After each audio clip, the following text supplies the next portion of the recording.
Hello everyone, welcome back to our channel, and today we are back again with a new video.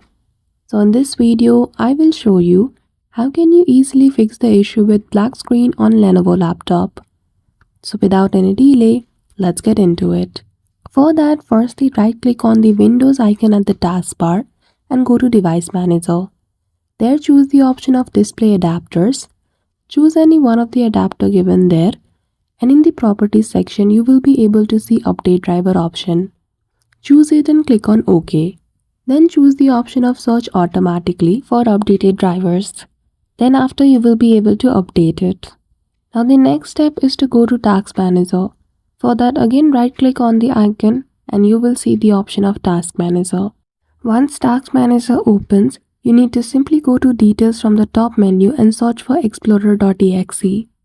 Then go to choose what the power button can do and simply toggle off the feature of turn on fast startup. So that's it. Just by following this simple step, you will be able to fix the issue with black screen on your Lenovo laptop. So I hope you found this video helpful. If you did, don't forget to give it a thumbs up and subscribe to our channel for such tutorial. Thank you for watching till the end.